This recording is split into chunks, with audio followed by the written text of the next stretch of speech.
Dude, all right. I'll start off with a little background. This is the first podcast, guys, that someone is here. It's not just me. We got a guest speaker, and they're choosing to not be in the camera shot, but you know, we got the mic over there on their side, so yeah, they're gonna be chilling over there. I'm gonna be the only one in the shot, and yeah, you're pretty much sitting right across from me. So yeah, for sure.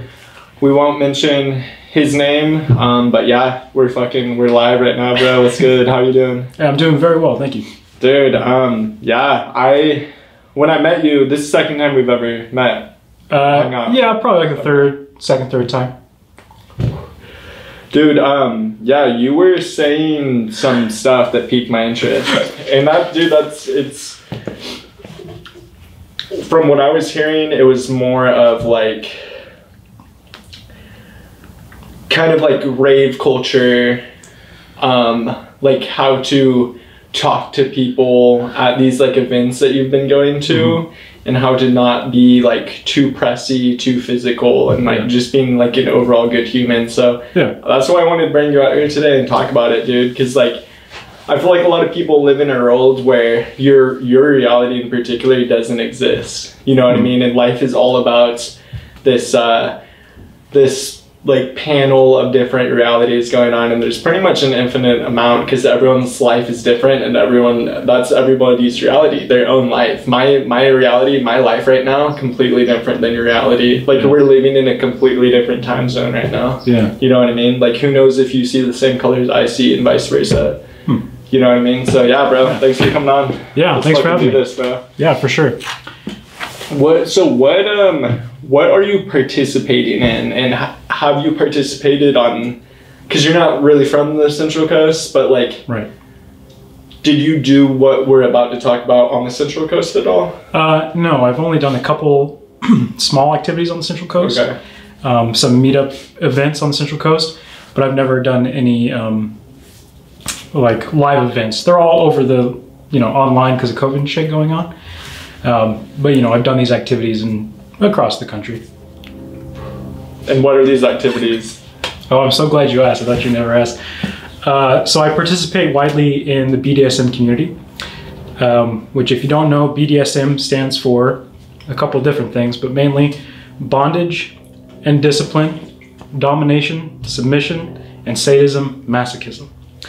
And these are the things that you maybe you've run across them in porn or like in pop culture. They're pretty popular in popular culture, but you know, it's like kinky sex and shit. Okay. Yeah. Wait, and okay, so bondage. So run me through each acronym or each letter of the acronym. So it's BDSM. Bondage. Bondage and discipline. Okay. Domination, submission, and sadism, masochism. Fuck, dude. Okay. So I get bondage and domination. So that's BD. Yeah. So if you actually take the words, you put it apart, it's actually BDDSSM. So like there's two D's and there's two S's. Got it. But we just shorten it to BDSM basically. Got it. Okay. Yeah. So. Well, what have you heard about BDSM? Because it's kind of more popular now than it has been. Yeah, no, I definitely have heard that acronym before. I just, you know, I maybe have heard the acronym explained like twice, and it's like not the setting to ask about like each fucking step of it. But yeah, when I hear BDSM, I think of people in like black leather. Yeah. And like some, you know, like you said, some kinky ass. Yeah, you got the fucking black leather jacket, bro. I did bring my black leather jacket today. I just think of crazy, like bondage, people getting tied up, people getting fucking hit in the fucking face, bro. Yeah, that could be discipline. That could be discipline or domination. Dude, that doesn't sound like I wouldn't want to get hurt. Are people getting hurt? That's a really good question.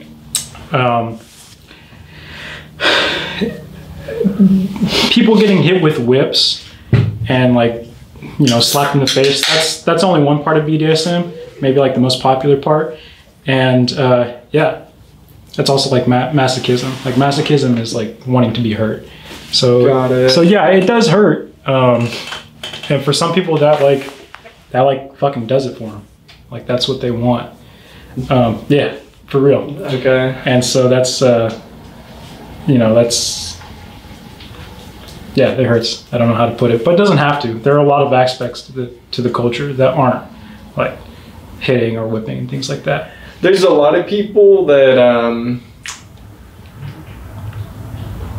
like, it's funny, there's some people you just know, they, like, I can think of a few names right now that I've heard them, like, not that I'm fucking them, but just, like, friends or, like, gets brought up in a conversation, like, they like to get, like, choked or tied up or, like, whipped and shit. And, like, I always think that's, like, funny. You know what I mean? Like, I personally haven't tried any of it. I feel like I would want a girl to, I mean, fuck, dude, I don't know if I'd want to get tied up. No, you don't think so? But if I were ever going to do it, the girl would have to tie me up. I wouldn't want to tie somebody else up. Yeah, for sure. Does that make sense? Yeah. That's actually... Does that mean I'm not the dom?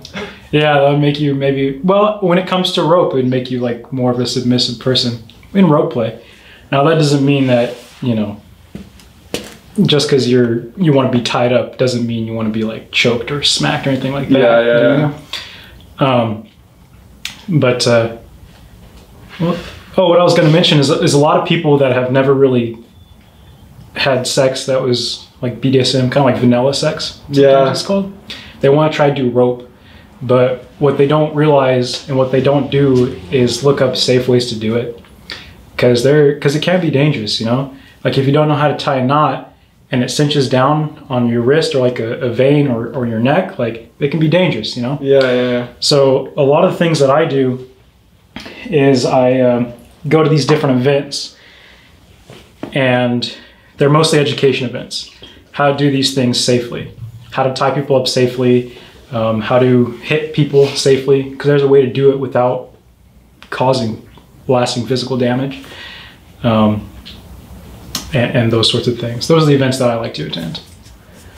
You're telling me that there's events that show you how to do all of this? Yeah, for sure. A large part of the community is how to do it safely, how to do it, you know, safe, sane, and consensual. And a lot of the community has to do with consent, because if you don't have someone's consent, like, to do those things, you're breaking the law. So, does it ever happen when there's no consent? I mean, yeah. I mean, unfortunately, things like that happen where, you know. Yeah, it happens. So, but the whole point of the community is to make sure that it doesn't happen. Yeah. Does it happen like one-on-one or at these events where it's like non-consensual? Yeah, for sure. You know, all the events I've been at, there haven't been any problems. And if someone gets a reputation of maybe doing something that's unsafe, that person is like immediately disbanded, I guess I can say, or banned from events. Damn, okay. So it's pretty safe. Like, your reputation in the BDSM community goes a really, really long way. Is there how did you know about the events going on in the Central Coast? Like, did you weren't watching the fucking news and the commercial came on, like, how you needed an inside way in. What was your inside way in? Yeah, so there are a couple different websites. And I would encourage anyone who's actually curious to just Google what are some BDSM websites, and you'll find it. I don't want to put it on blast right here. Okay. I was gonna say we'll put the link in my bio. No, just honestly Google BDSM websites, BDSM meetup websites, and you'll find it. But yeah, there's one site that's very popular that I've been a member of for about 3 years, and you can go on there and find events that are happening in your community. They're not prevalent everywhere, but Central Coast is a big place. You like turn on, like, Google's like, yo, can we use your location? And you like hit accept? No, there's no location services. Oh. You just type in, like, you know, type in a city, and you type it in, and then it populates with, here are events that are happening in your city, and here are people who live in your city that are part of this website. Why do you think there needs to be a website for this? Yeah, great question. Because it's kind of underground. Like, I know we met at a party and I mentioned it because I was pretty drunk. But I don't go around the street like not everyone I meet I go, hey, I think you're really cool. What do you think about BDSM? Like, it's not a conversation starter. It's more, because honestly, the average person is probably terrified, huh? When I tell them about BDSM? No, well, just you telling them about BDSM, or just like, let's say me, for example, let's say I walked up to a random person and talked about BDSM. Let's say Vince walked up to a random person and talked about BDSM. I bet you a majority of people are going to be kind of like weirded out, like a little freaked out, kind of not wanting to have that conversation, because sex already, it's so people don't already want to talk about sex, and that's just normal, like vanilla fucking sex, you know what I mean? Like that's just already, sex is such a touchy topic for a lot of people. Now you throw in like whips, knives, and gags, and it's like fucking giving people shivers. Yeah, I'm not one of those people. I just, you know, I'm all about this knowledge, you know. Who knows, I might try it one day. Yeah, I encourage you. If you're interested in trying it, you know, just try it. But be safe about it, you know. What got you into BDSM? Yeah, great question. You're born with it, right? No. Well, I mean, maybe you're born with an inclination to do kinky shit like that, but I was actually I was with a partner for a long time, a girlfriend, and she had mentioned polyamory to me, which I don't know if you've... Polyamorous? Yeah, that's like the best thing ever. It's, you get to have multiple partners. Yeah, sure. Right? Yeah, it might not be the best thing ever, but that is what it is. You get to have multiple partners. She had mentioned, you know, polyamory to me at that time, and I said no, like, no way. I don't think that's for me. You wanted monogamy. Yeah. Hey, look at my definition. Good vocabulary. So I was like, no, I'm not into that. And then later on, that ruined the relationship. Yeah, kind of. I was like, I don't think that's good for us right now. Like, we're not in the place. I'm not interested in doing that. And then later on down the line, after her and I had broken up, it was something that I started looking into, and that's where I found this website I've been talking about, and these meetup groups. And I ended up going to this group. It's like a polyamory discussion group. So everyone was really chill. You just go, you meet up at like a pizza place, or in this private room. There's like, I don't know, 15 people, and the conversation was about polyamory. And there was a discussion of the day, like, I don't remember what it was, but some examples are how to communicate effectively with your partners and things like that. So I just went and learned about it. And through that, I heard about these other BDSM events that were going on. They're like, oh, on Saturday, there's this going on. Do you want to come? And I was like, yeah, sure, why not? And so I just kind of got launched into this wacky world of like all these fucking kinky people that like crazy things. And I was like, I got to learn more about this. Like, this is crazy. They probably want more people. The more the merrier, right? Yeah, the more the merrier. Would you classify orgies in BDSM, or no? Not at all. No, because it's bondage, discipline, masochism, and other things. Yeah, sadism and masochism. What's sadism and masochism? Yeah, good question. Masochism is wanting to be hurt, and sadism is wanting to hurt people. So like, if you say like, dude, that guy's really sadistic, it's like he likes to hurt people. I mean, you know, it can be a bad thing, or it can be a very good thing. But orgies, yeah, good question. You know what? There's kind of a weird divide in the culture between people who are into BDSM and people who are into like being swingers and doing group sex. Like, it's kind of there's like a weird dividing line for it. But I mean, if you're into one, it's pretty easy to get into the other. Yeah. But they're oddly different groups. Like, for an example, there's this couple, and they're talking about going to an orgy, and the way their relationship is, it's a domination submission relationship, and so like they're getting like kind of rough, like, you know, in one of the rooms, and he was kind of like choking her, and you know, she's into it, that's their thing, but then everyone who was there was kind of like, oh, this is weird, like, why are they doing that? Like, that's not what this is about. So it's kind of a weird dividing line. Was it, where was this? This was at one of the meetings? So, how many orgies have you been involved in, if any? None. No? Yeah, none. Yeah. I've been to sex parties, which aren't necessarily orgies, like BDSM parties that aren't necessarily orgies, but I've never been to any orgies. So, do they have a BDSM party to, like, have other people, like, so if you go to a BDSM party with a date, you and multiple other dates, you guys are all going to be fucking your own date that you brought in, like, a big house, or, like... Not necessarily. It depends on what community you're in. There are some communities who are really... they don't want you to be having penetrative sex during parties. What's that? You know, penis and vagina, Ooh. penis and mouth. They don't want...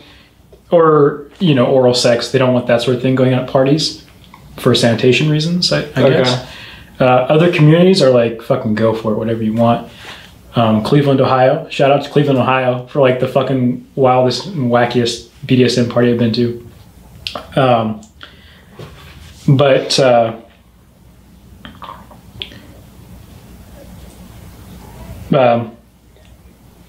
They wanted you to fuck there. Yeah, in Cleveland, yeah.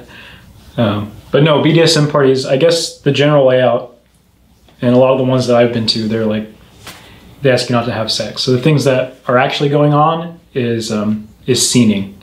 People doing scenes, like quote unquote, which is just a way to say people, you know, maybe doing role play or maybe doing a bondage scene where one person gets tied up and suspended to the ceiling, or scenes where like someone is getting flogged, or scenes where someone's getting, you know, like doctor and patient play. And so while those sorts of things are going on, you know, you can, depending on where you are, you can sit there and watch. So that's what public parties are, or BDSM parties. But most of the time, people are like fully clothed, just like fucking chilling, you know, having a cigarette, talking about life, talking about BDSM, talking about their partners. But in that one specific area, like maybe the garage, there's all this furniture that you can use, and there's people playing, so you can go in there and watch them. And fuck them. Depending on where you are, yeah, you can fuck them. If you bring your date, you can bring your date. And, yeah. Okay. Yeah, for sure. Is there like plastic over the furniture? Is it just bare bones, baby?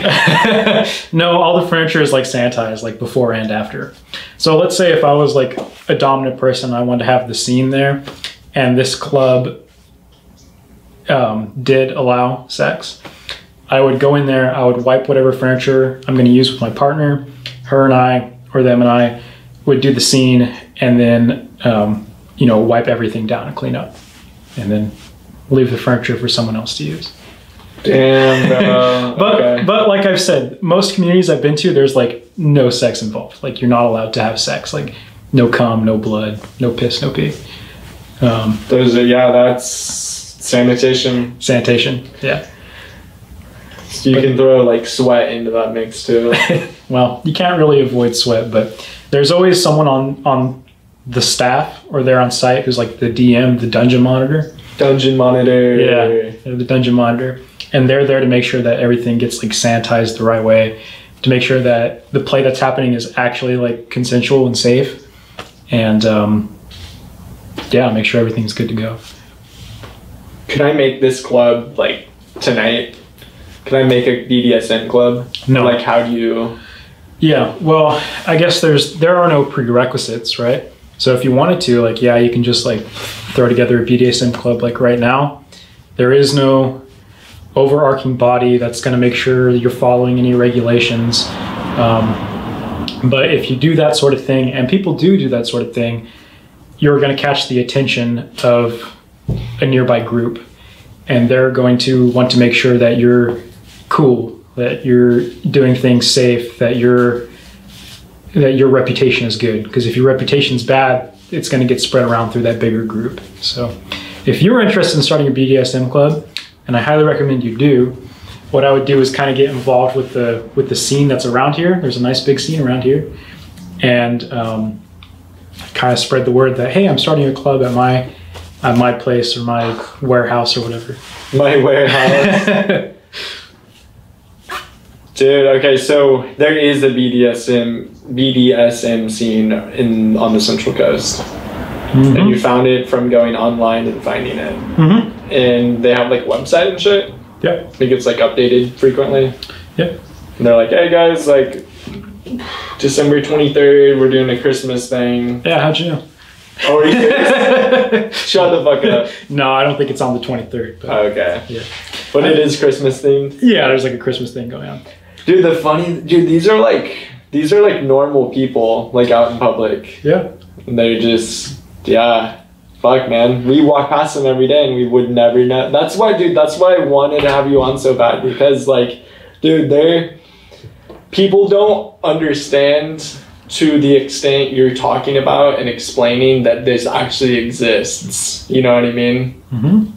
Like no one knows that there's these clubs and this shit and this underground scene, you know? Yeah. People can act like they know, and there's probably a few people that like have their suspicions, but dude, for the most part, dude, the average person, like, they have no fucking idea. Yep. It's good to talk about this type of shit. It's like, you need to have an open mind, you know? It's not fun being vanilla all the time. It's not fun doing the same thing day in and day out and being with the same people all year round and like the same clique, dude. You gotta expand your horizons. You know what I mean? Like that's sick that you found this place over here on the Central Coast. Are you going like city to city? Like how frequently are these BDSM parties? You know what? Parties like the ones I described where there's like play going on and scening going on. Yeah. Maybe like once a month. I don't think there's actually a club here in the Central Coast that has like an actual clubhouse. You might have to go up north to actually do that sort of thing. But there are clubs that kind of like just meet up at restaurants, like I said, to just talk about BDSM. So I don't know around here. None of the clubs are operating right now. Everything's shut down. Because of COVID? Because of COVID. But there are like online groups that happen. Zoom calls? Zoom calls, yeah. Have you been a part of one? Yeah. Yeah. What do you talk about in the Zoom call? You know, like how do you start it off? Like, hey guys, how's your day going? Yeah, pretty much. Or it could be like, oh, hey guys, how's it going? Well, first off, here's like the calendar of events that's going on this month, if there are events that are going on in the month. And then, you know, the topic of the day is about, let's say, I don't know, it could be about anything. Like, oh, the topic of the day is about hair pulling. And so like, we have someone here who's an expert in hair pulling or something like that. And then you just talk about it. So educational events happen all the time. Like, there are some communities that are so active, you can go to a different educational event like every day. Like Monday, you can learn about like hair pulling, or Tuesday you can learn about, there's like bondage Tuesdays, so you learn about bondage and shit like that. And then, you know, it really depends on where you are. Right now, because of COVID, everything's like really slowed down, moved online, and does it still work the same online or like in person? Was it kind of like a lab? Yeah, in person there are like educational events that are like labs where you end up going to somebody's house or like maybe the local dungeon and learning about things. But now it's just kind of sitting at home watching the video screen while someone talks about it, which is still cool. But do they like know you on like a first name basis? Eventually, the people around here know. I haven't got a really good chance to connect with people around here. Yeah. Just because I just got here and I'm just leaving. Yeah. So that, you know, that's too bad, but. Dude, would you ever open up your own dungeon? Yeah, for sure. Damn. Mm-hmm. So they kind of call it a dungeon to add that like dirty vibe to it. Yeah, that's right. Dirty dungeon. Has our friends told you about Dirty Dungeon? I've heard a little bit about it. I've also heard that it's not what I was thinking. Definitely not what you were thinking. People definitely did smash. Don't get me wrong, but it's actually had orgies, but it's not. It's at the end of the day, it's a camping trip. Mm-hmm. At the end of the day, all it is a fucking camping trip. Yeah. And that's pretty much it, dude. Yeah. Just a crazy fucking camping trip, though. Like, crazy shit happens. Yeah. But it's not BDSM based, where people are like purposely tying each other up and shit. Yeah, that could be. Dude, that's true. That's true.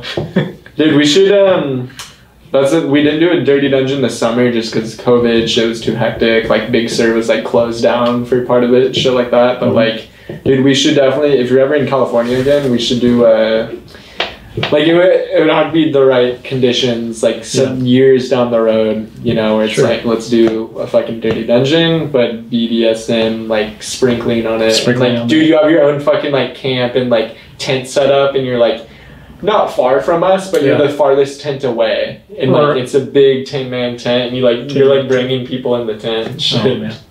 Yeah, that I think I'd totally be down for that. But yeah, I'm in no means an expert though. Like, you're not an expert? No, I'm not an expert. You know, there are people who've been doing this for much longer than I have, that know like all the different things and how to play safe and how to play right and like shit like that. Because I'm kind of like a dumbass. I'm like a novice, you know, where I'll be like, oh, I want to try this, and then you might end up doing it wrong. So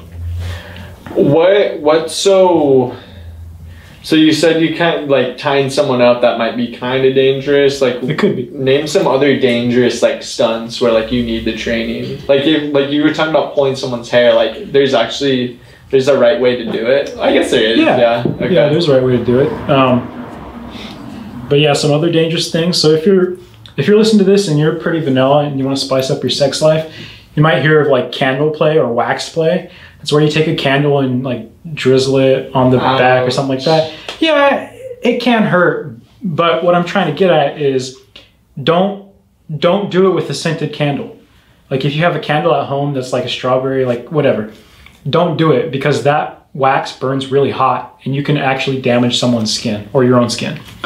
So if you're interested in doing like wax play, do a little bit of research online first. Like you don't have to go to this big event, just do a little bit of research online and buy candles that are safe to play with. And like look up things that you should keep on hand. Like maybe you should keep a first aid or burn kit on hand, you know? Got it. So that can be dangerous. Rope can be dangerous if you do it the wrong way. Hitting someone with like a flogger is pretty safe. It is pretty safe, but you can hit someone the wrong way. That might cause lasting, harm. Where were we at again? Yeah, you're asking me what flogger is. Yeah, okay. A big stick with a leather piece attached. Yeah, that's it. Yeah, pretty much. Floggers specifically have like multiple pieces of leather at the end. Like, you know what a cat of nine tails is? No. Oh, okay. Some people might. But yeah, a flogger is like a handle that has like multiple pieces of leather coming out. So when you hit someone, all those pieces of leather like smack. And it's just like a little like shot of adrenaline. Yeah, for some people, yeah, for sure. Really, dude? Yeah, some people love it. Crazy. Yeah, some people love it. I wonder how that works. Like the actual like physiological because your brain, it's doing something to your brain. Mm-hmm. Obviously, it all is connected to your brain because you're wanting, it's making you feel like it's releasing like a fucking dopamine or some shit. I don't know. Yeah, I'd say probably adrenaline or dopamine. Dude, I have no clue. But for some people, like it just does something. It's strange. Are you one of the people that likes getting hit? No, actually, I don't participate in a lot of like physical pain play. Yeah. I've known people who are like really into it, and so I'll scratch that need for people. It's kind of fun. You'll scratch that need. I'll scratch that need, but no, it's not my thing. I don't like to be hit too much or just no. Do you like to do the hitting? Are you the masochism? The sadist. That's the sadist? Yeah, masochists like to be hit, and sadists like to hit people. I feel like it'd be the other way around, because when you say masochists, yeah, I think of masculine fucking men going. Oh, interesting. Yeah. Then I think of sadists, kind of like the sad little like girl. That's interesting. But wanting to get hit, obviously. Yeah, that wants to get hit. No, that's kind of funny, but actually masochism and masochists the word is actually based off of someone's name, like from the 1700s or something like that, like Werner von Masochists or something like that. I don't know the whole entire history, but those terms, masochism and sadism, are actually based on people's names from like way in the past, who kind of are considered the quote unquote founding fathers of BDSM. It's kind of a weird thing that I only learned recently. I don't know a whole lot about, but kind of bizarre. But yeah, this thing, like hitting people or wanting to get hit or being tied up or having your hair pulled, like this is not new. Like it's not a new thing. Like it goes way back then. You can see paintings from the Edo period of Japan of people like being tied up, and you can see Victorian paintings of like these women smacking these men on the ass and like crazy shit. It's nothing new. It just exists. It's kind of weird. It's probably been around since human was here. Yeah. Like some aggressive ass cavemen fucking aggressive ass cavemen with like rocks. Yeah, with rocks. I don't know about. Yeah, maybe. I don't know. Yeah, they put the rocks in like the campfire and then like grab them and fucking drop them right on your spine. Yeah, they have. That's the thing. Like a hot rock massage. Yeah. But it's hot. Yeah, or like smacking people on the ass with tree branches. Yeah, bro. Some like fucking prehistoric BDSM. Some prehistoric fucking like tree branches that have like spikes on the end of it and shit. Not like rose spikes. Yeah, like thorns. Yeah. Thorns. Yeah. Fuck, dude. That's funny. That's fucking funny. So what's the right way to pull someone's hair? All right, I'm glad you asked. I wish I could demonstrate. I'll just mirror it for you. Number one, you'll run your fingers through someone's hair like this on the back. I'll just follow you what he. No, you don't have to do it slowly, but you'll put your fingers and you'll grab their skull, kind of like their skull, and then with a bare paw you'll pull it. So you're pulling the root of the hair, not the ends of the hair. Got it. If you pull the ends of the hair, you'll pull the hair out. Mm-hmm. If you pull the root of the hair, you're touch their whole head. Yeah, exactly. Okay. So it's a safer way to do it. I mean, some people want the end of their hair, some people want their hair pulled out. I don't know. But but no, always grab like at the base, get your fingers in the hair, do a bear paw and like pull from there. Dude, this whole talk reminds me of this one story. My homie, he was at some like Renaissance fair in like Morro Bay actually. Fucking Renaissance people. They do this? BDSM. Really? It's kind of weird, but yeah. Because they have their fucking like leather on and their like plaid skirts and shit. Mm-hmm. Anyway, sorry to interrupt. No, dude, you're good. You're good. This is all. There's a lot of interrupting that goes on here. Okay. But don't. Yeah, no. This one time, shout out to Stella, dude. I felt so bad, bro. I was like kind of faded, like drunk, and I just like, for some reason, I could not like stop interrupting her. Yeah. But that's a different story.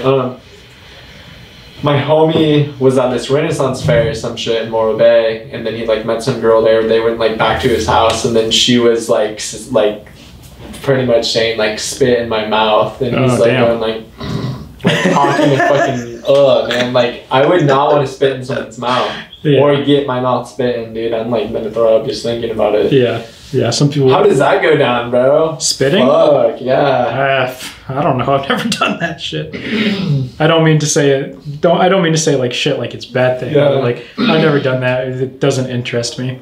If I had a partner that asked me to do something like that, then I think I'd try it. But that's not something I'm going out seeking. Yeah. But I try to keep an open mind.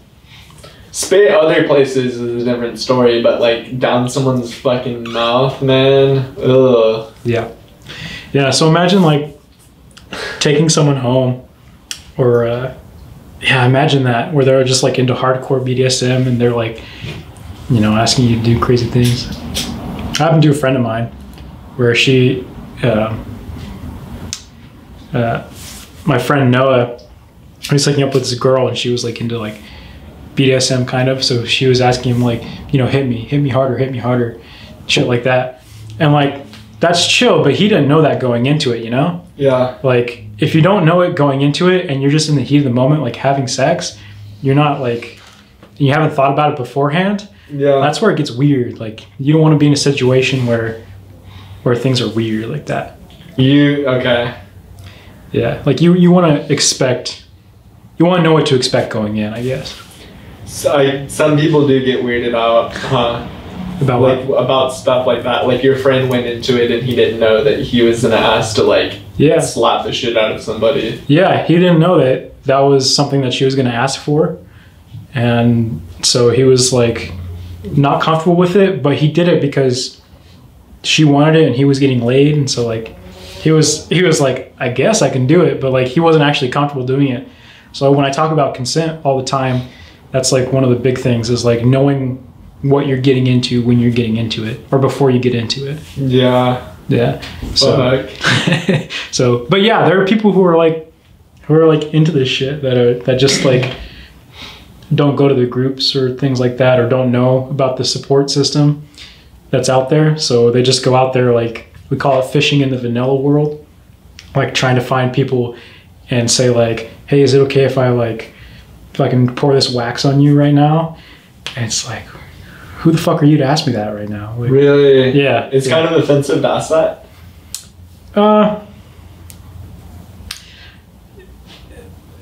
No, I think I might have like, no. It's just like, it's not cool to ask that. Yeah. Like, let's say I go to the bar right now and I pick up this chick and I take her back to my place and I go, hey, can I have this flogger, can I hit you? It's like, that's kind of a weird thing to ask someone. Like, how does it go down then? Yeah. So first of all, you know, I don't try to pick up chicks at the bar that aren't into the same shit that I am. I try to find people in my community who are into the same shit that I am. And then, you know, I'll find people and I'll say like, hey, do you want to do this? And then we'll have like an actual conversation. Like, here are my boundaries, here are what I'm into. Like, maybe they're into polyamory or they're not into polyamory. Maybe they want to be monogamous with you. And you have this big conversation about what sort of relationship you want to have and what sort of scening that you want to do. And then you can just fucking do it. And that's, I think it's a very positive like aspect of the community. Are you guys like, when you're talking to her, are you guys like in like a quiet setting? Are you guys at a BDSM party? Are you guys over a Zoom call? Like where are you talking to this person at? Everyone that I've had experiences with, I have met at like, let's say a community meetup day, like not a party where like play's going on, but at like a restaurant where there's just BDSM discussion or education going on. Yeah. And I'll meet someone there and then we'll get to talking about what our interests are, what our relationships are right now, what we're looking for going forward, and what sort of play you want to do. And then there's like the question, well, would you like to do that? And there's two responses, like yes or no. And if someone says no, you don't ask them again. Like, you don't keep trying to pursue that because that can make someone uncomfortable. And they've already told you that they're not consenting. So just back off. And yeah, I mean, that it's tough, but that's how it goes.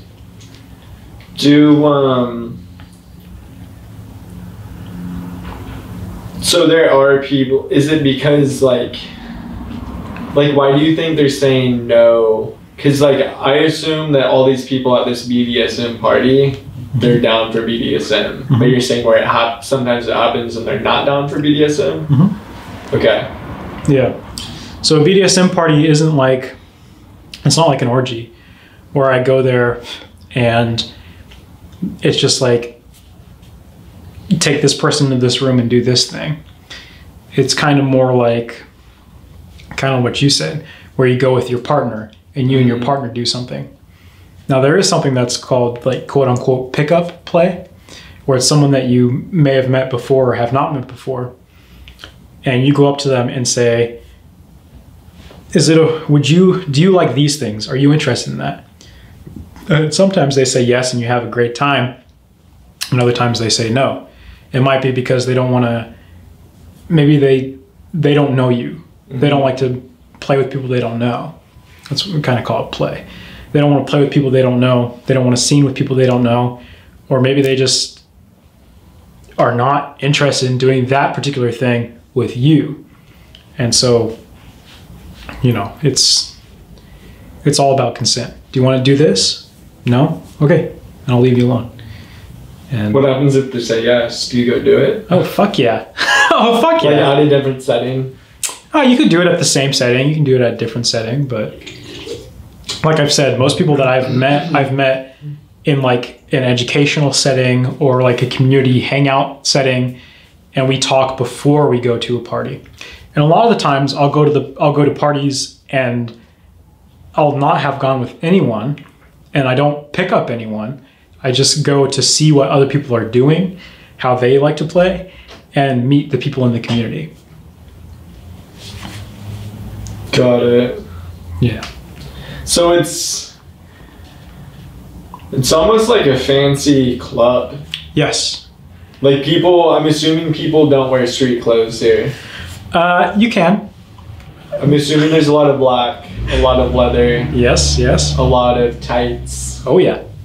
chains, spikes, Maybe not spikes, but I've definitely seen chains. I have seen some spikes. rings, Rings, piercings, piercings, yeah. black hair, Yeah. dyed hair of any color, That's funny, my last partner had dyed hair, sparkles.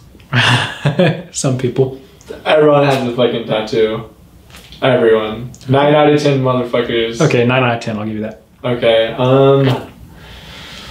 Wigs. Pink wigs. Maybe.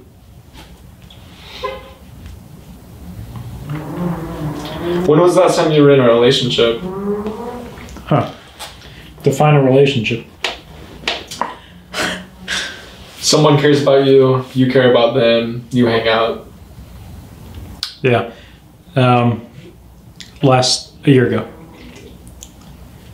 Do you miss that person? Yeah. Really? Yeah, for sure. Damn. For sure. Dang, okay. Yeah. Were you able to see them again? Maybe. Maybe not. You guys broke up? Yeah. Did you break up with them or they broke up with you? They broke up with me. Damn, bro, I'm sorry. No, it's okay. Shit. I'll tell you about it. Okay. I met her at a community event. So it was an event called the Slosh, where people just hang out at a bar together, talk about BDSM, or talk about nothing, or talk about everything. It doesn't matter. You just go there and you hang out with people that are in the community.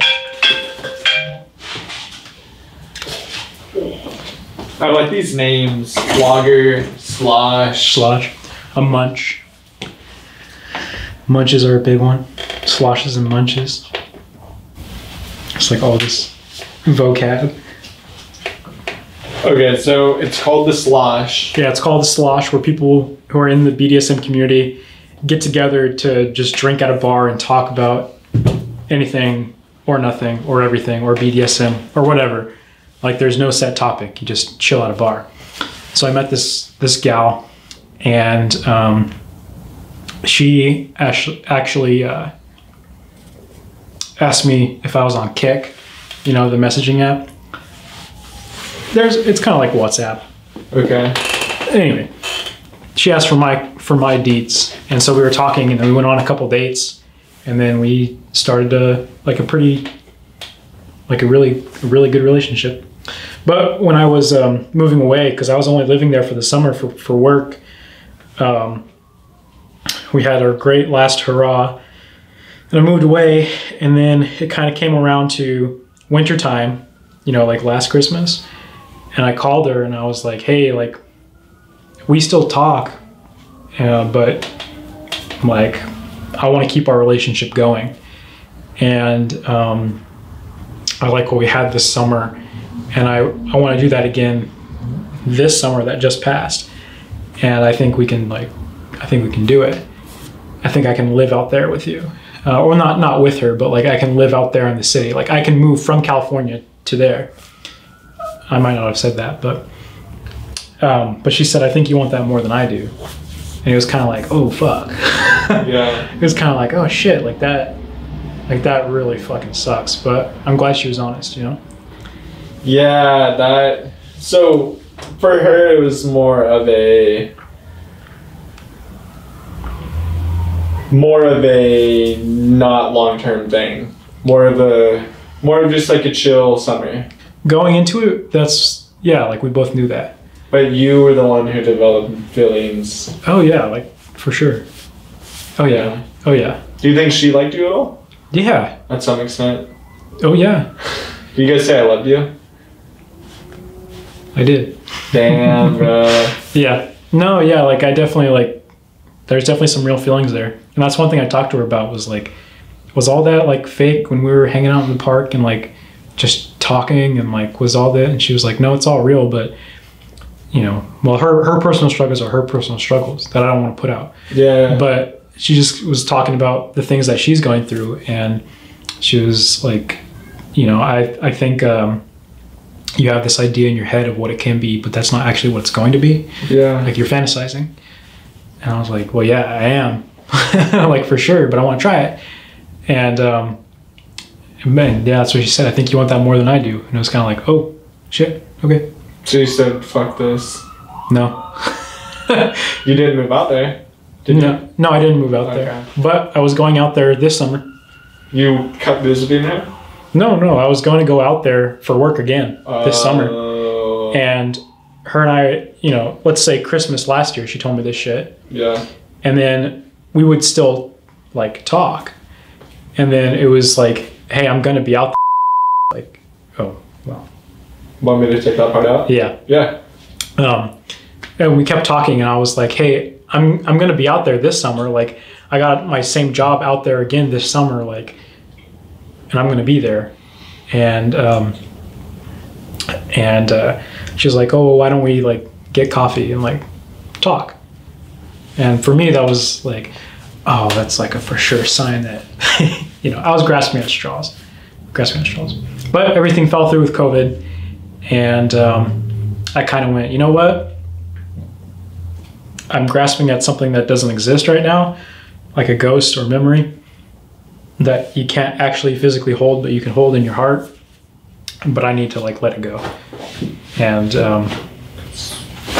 so I would say it still hurts, but yeah, it still hurts. So you kept going out there for your work and you kept seeing her this past summer? No. I was going to go out there for work and I was going to see her, but COVID shut everything down. So I didn't get a chance to go out there. I didn't get a chance to see her. And then we kind of just completely stopped talking. Just because it like wasn't really worth it? Well, I don't, like I said, I think I was trying to pursue something that didn't exist. Like I was trying to chase after this woman that didn't want me. Is COVID like the reason this didn't happen again? Because it sounds like you would have still gone out there if COVID didn't happen. Yeah. Oh yeah, I would have gone out there for work and I would have met up with her for coffee and I would have, I don't know, been charming or kept hanging out. Kept hanging out. I like her a lot, but didn't work out. So yeah. I might go out there again this summer too. I might get a job out there. Would you hit her up if you got out there? Hell yeah. You think she'd reply? I don't know. That's the hard part. Are you primarily moving out there for work or for her? For work. I might not be going out there for work, but I might. I don't know. Right now I'm actually heading out to the East Coast. East Coast? Yeah. Where at? The Northeast. Oh, okay. Have you been to a lot of states? Mm-hmm. Have you lived in a lot of states? Yeah. How many places have you lived? I've lived in California mostly, and then when I started traveling for work, I'm a sailor. You know, I can say that. I was sailing in the Midwest on the Great Lakes. So I was living out there in Wisconsin. On a lake? Yeah, on the Great Lakes. Yeah, like all the Great Lakes. They're up there in the Midwest, like border Canada and the United States. Sure. Okay. I've heard of the Great Lakes. Yeah, they're huge, man. They're huge. If you get out to the middle of one, you can't see the other side. It's like an ocean. Yeah, it's enormous. It's enormous. So I was living on the lakes out there. That's where I met her. And then I was living on the East Coast. And I did some traveling on the East Coast. And now I'm back in California. and going back out to the East Coast. And then I might go back out to the Great Lakes, or I might go out to Mississippi, or I might go out to Alaska. Like, everything's kind of up in the air with COVID. Like, I'm trying to get my job on a boat, but nothing's certain. Like, it's all kind of fucked right now. Dang, okay. Dude, that's a lot of traveling, bro. Yeah. That's a lot of not real, like, so you're kind of in that gypsy lifestyle. Like, you're not about really settling down in like a house with the roommates. It's kind of funny because when I came out here to California, came back out here to California, I was thinking that I was going to get this steady job, and I kind of wanted to create my life and, settle down, because I started thinking like, what do I really want out of a relationship? And so I thought I was going to start settling down. And then now that I'm out here, I'm like, fuck, I need to get back out. I need to get back out on the water. Like, I need to start traveling around. Yeah. So. What's the craziest thing that's ever happened to you at a like BDSM event? I was approached by a couple. A couple came down, sat by me and said, "Oh, we haven't seen you here before. Where are you from?" So I started talking to them, and yeah. What did they talk about with you? Oh, just about what they do and what they were doing there, hanging out, and yeah. What were they doing there? Oh, well, they were into BDSM. Okay. Like everyone that was there. Okay. And so they were there to check out what was going on and hang out with their friends. And what did they say to you? They asked me if I was a top or a bottom. Can I get that later? Yeah. Thank you. A top or bottom? Yeah. Does that mean, what does that mean? Top or bottom? Yeah, so are you the type of person who like is like the dominant who likes to whip people, or are you like a submissive who likes to be tied up and like shit like that? Got it. Okay. And then what do you say?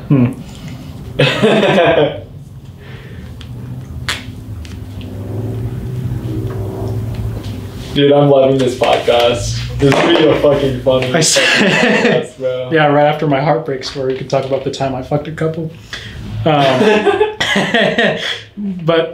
what did they say? Or what did I say? Yeah. I said, it depends. So you're kind of playing the mysterious, like, new guy thing? Yeah, the mysterious new guy. Yeah. I was like, well, it depends. What did you guys have in mind? And they said, well, what do you do? And I said, rope. Like, I like rope a lot. You do? Yeah, I do.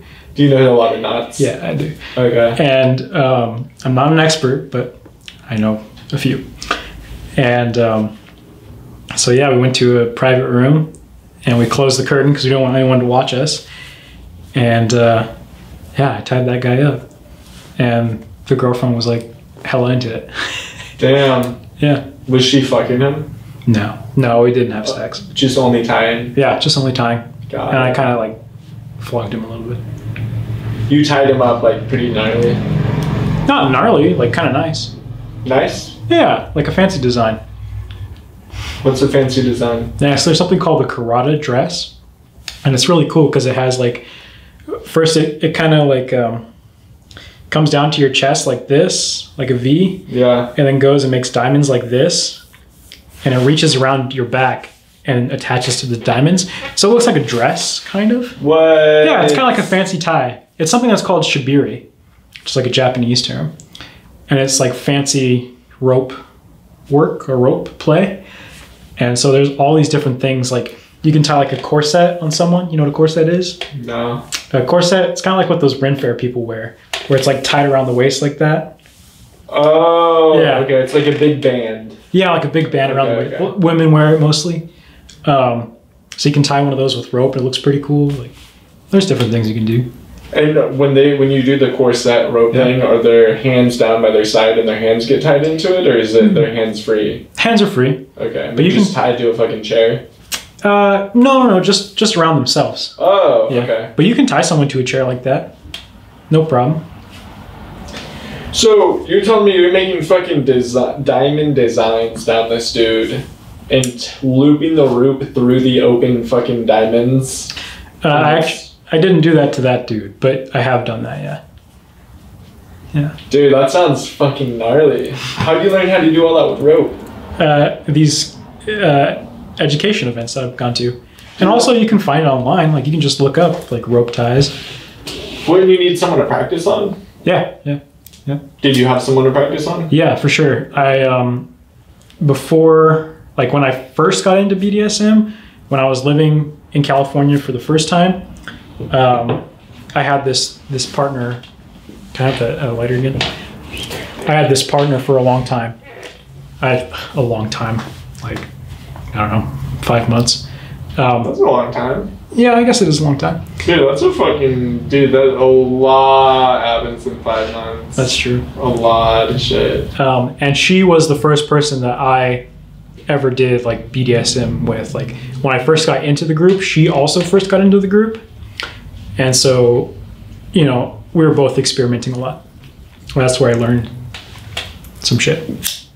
Would you say you're a horny person? No. No? I mean, not more horny than the typical person. Okay. Like, when you're in a relationship, do you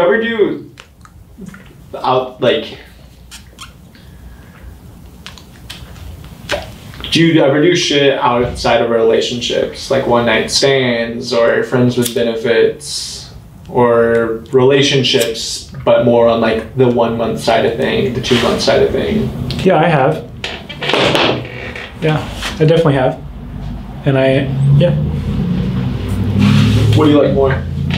Relationships. Really? Oh yeah. Just because you can, what you're doing, it's kind of you know, doing it with a stranger probably would be a little like awkward, but not awkward because you don't know the boundaries yet. Yeah, exactly. In a relationship, you can fucking tie them to a fucking log saw.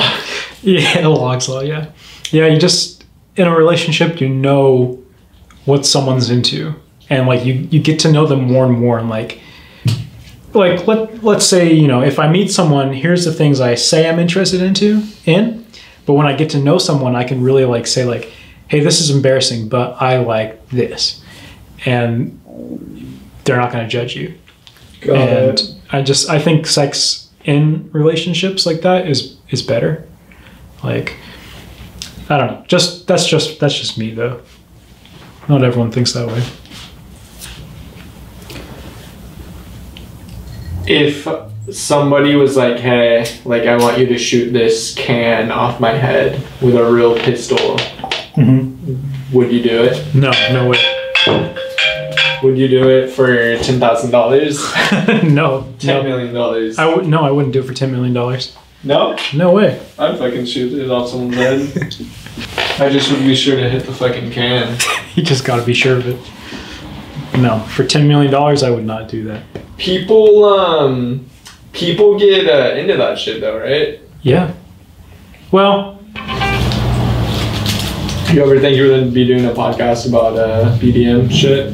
Yeah, for sure. Yeah? Yeah. Have you done a podcast before? No, but I've known people who've done like BDSM podcasts. Really? Yeah. How does this rank in comparison with them?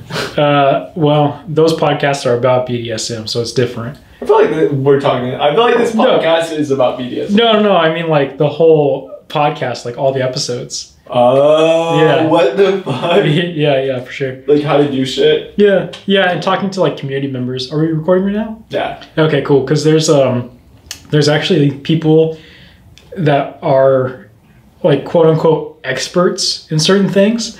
Like I know this one guy who's like really, really good at rope. Like he has all this shit memorized and he has like all these books. And so they'll have him on a podcast, the BDSM podcast, and he'll talk about rope. And so he talks about like how he got into it, like why he likes it and shit like that. It's pretty cool. It's really cool. Dude. Yeah. No fucking idea any of this ever existed. Yeah, it's kind of crazy. Yeah. I kind of like it because it's like a secret society. Subculture as fuck. Subculture as fuck. Fuck, dude. Dude, you would you never went to SOE, right? SLO, yeah, no, haven't heard of it. Do you like raves? No. Okay. You know what? I've only ever been to one, but I'd like to go again. Yeah,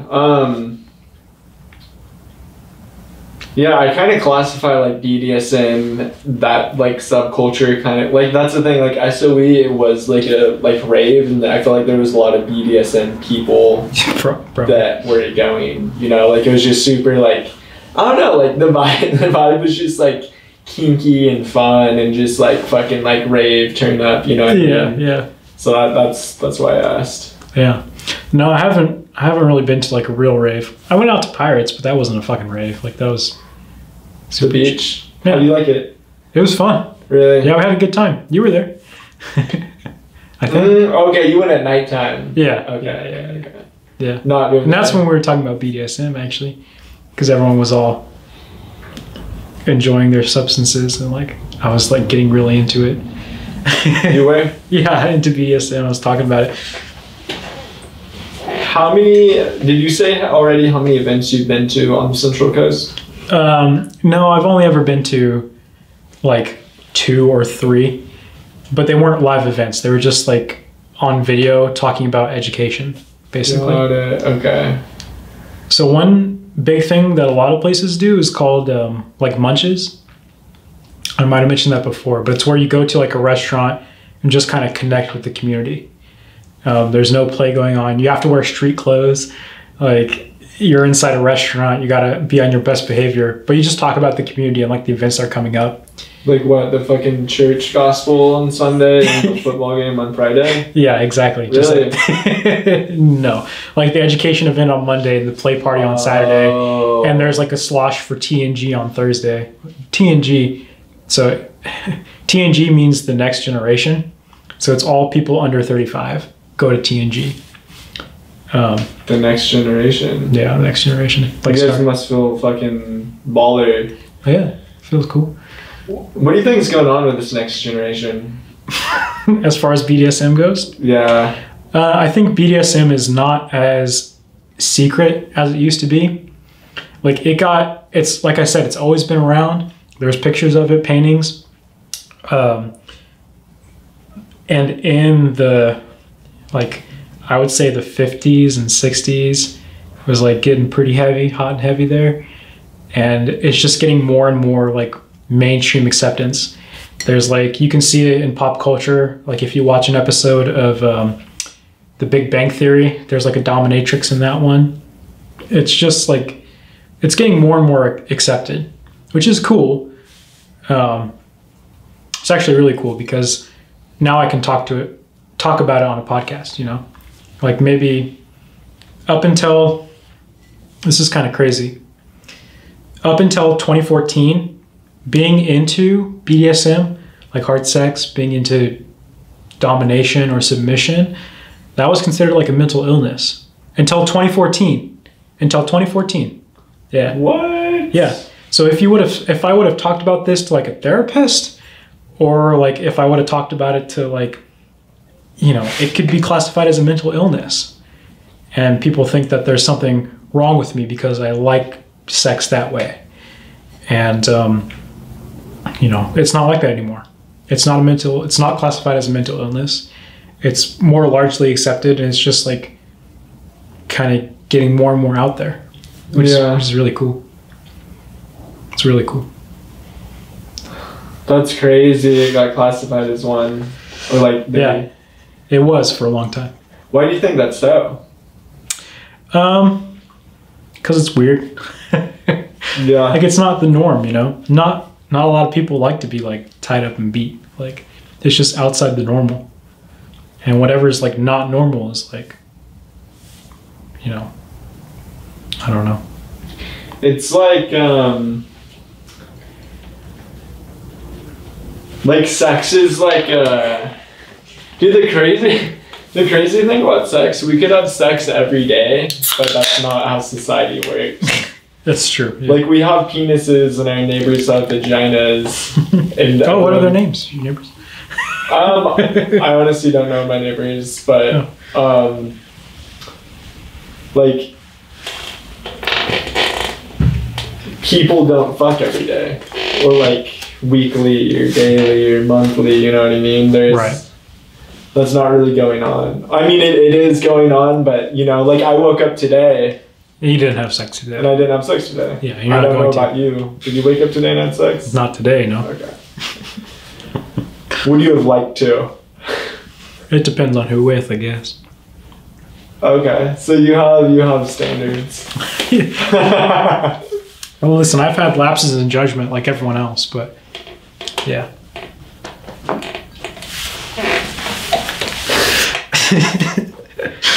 Dude, the next podcast I'm gonna upload, it's my homie, he got back into the area and he's like, yeah dude, I've been fucking like transvest or transgenders. Oh really? Yeah. Huh. Is calling someone a transvestite, is that a fucked up term? I think it's outdated, yeah. It's outdated? I think so, yeah. Oh shit. Okay. I think transgender is like what we're supposed to say now. I don't know. Because he was calling them like trannies. Trannies, yeah. That's outdated, right? I think so. That's I don't know. That's more outdated than transvestite. What is it? What does dite mean? Like transvestite? Like I don't know. That what is that? A suffix? Yeah, dite? Suffix dite. I don't know. That's a good question. I think ITE, it means like someone who's from somewhere, right? Like a sodomite. What's a sodomite? Someone who's from Sodom. Sodom's a real place? Yeah. Have you ever heard of Sodom and Gomorrah? No. It's a biblical reference. So there's like these two places in the Bible called Sodom and Gomorrah. And people there, fuck. Like every day. And have you ever heard of like an act of sodomy? Yeah, it's like when to sodomize someone is like fuck them in the ass. Like, yeah. So that's like that's a way old reference like to biblical times, but Sodom and Gomorrah. But yeah, like a sodomite or like a I don't know what I was getting at. They're chilling, bro. Yeah. I kind of lost my train of focus. I remember what I was gonna say actually. Actually, no, I don't, because I just forgot it again. Yeah, no problem. But it'll come back like when you're talking like mid-sentence and I'm like, fuck. That's right, yeah. It had to do with sex and people fucking every day. Oh, people fucking every day? But it wasn't about fucking every day. It was just like when we were talking about it, I had like I was tying it all back into something that happened like 5 minutes ago. And I literally can't remember what it is. Yeah, that's all right. We'll get around to it. When do you leave the area? After Christmas. Right after Christmas, I'm hopping in the car, heading to the East Coast. Driving there? Hell yeah. Shut the fuck up. Oh yeah. I've always wanted to do it, so I'm just going to do it. Are you going to stop? How long do you think it was going to take? How much money do you think that's going to cost? I don't think it's going to cost too much in money. The biggest expense is probably going to be food, but if I do it right, I can probably get by pretty cheap. Eating out every day? Yeah, if I ate out every day, it'd be expensive, but I'm planning on like just stopping at 99-cent cities to get like bananas and shit. If you've never traveled, the biggest expense is lodging, like finding a motel or a hotel to stay at. But my car is converted to have a bed in the back, so I just sleep in my car. It's cheaper that way. It's probably hell of fucking cheaper that way. Yeah, it's like $0 unless you get caught. Is that shitty getting caught? I mean, you can get caught some places, like Morro Bay, for instance. You're not allowed to sleep within city limits, or it's a $100 fine. People still do it anyway. Some places don't allow you to. Other places are totally chill. A lot of the time, if you go somewhere and a cop like rolls up to your car at like 11 o'clock at night, they'll usually just tell you to like move your car or whatever. But as long as you find like a good spot where you're not going to get bothered by any cops or anyone, you're just chilling. I like road travel a lot. I like all kinds of travel. Have you ever flown on an airplane? Yeah. It's expensive. Are you going to like a set destination? Yeah, for sure. Okay. Yeah, for sure. And you have like a place all figured out to live in? Yeah, I have a job on a boat, so I'll be living on the boat. Excuse me. Living on the boat out there, which will be nice. Is there, like, you then get paid to go do this? Yeah, they can only pay me 2 days a week, they said. So I'm going to get 2 days worth of pay. And then the rest of the time, they're going to feed me and give me a place to stay. So that's basically, it's not pay, but it's basically pay. So, I mean, listen, sailing around, you don't make a lot of money. Like, it's all about exploring, shit like that. You don't give a fuck about the money. No, if life was, listen, if life was about money, I'd be working on like a cargo ship right now. Or I'd be working, you know, maybe I'd be going to college to become a doctor. Like, but life's not about money, man. Like, you have to figure out what you want and do what you want. And that's the hard part, is figuring it out. Not to get philosophical on a BDSM podcast, but you know, it's not about money. It doesn't matter. It doesn't matter to me that they're only going to pay me like for 2 weeks. That's not the point. The point is that I get the experience for my future to be a better sailor. Is the sail trip a more than 2 week experience? It's like you're getting like 14 days worth of work paid for, and then you're getting the 2 days per week, so then like the other like 5 days like just keeps adding up. So it'd be like a 2 to 7 ratio pretty much. Okay. Yeah, I guess so. So how would that turn out to? Or 2 to 5 ratio, because I get 2 days off. Oh, okay. Yeah, we're not sailing. Like, I'm just going out there to work on the boat, like to fix up, do painting. Like, is it a big boat? Yeah, it's a big boat. Huge? Yeah, huge. Like a fucking yacht? No, it's not a yacht, but like a Princess Cruise Line? No, not Princess Cruise Line, no. Have you ever been on Princess Cruise Line? No, I haven't been on any cruise liners.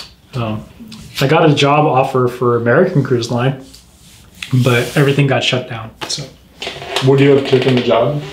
Oh yeah, I did my drug test and everything.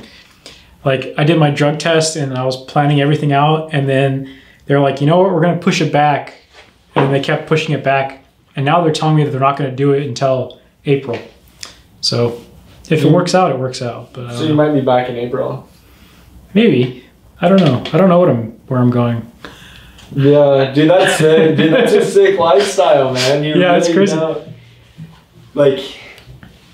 Like all of us right now, we're like in the most part, like we're still kind of like in school and shit. So it's like next year I can probably tell you we're still gonna be doing some sort of school shit, or like, you know what I mean? But for you literally have no idea. 1 year from now, you have no fucking 6 months from now, you're like, wait, what am I gonna be? What state am I gonna be in 6 months? Yeah, that's a good question. Yeah, what state am I gonna be in 6 months? I don't know.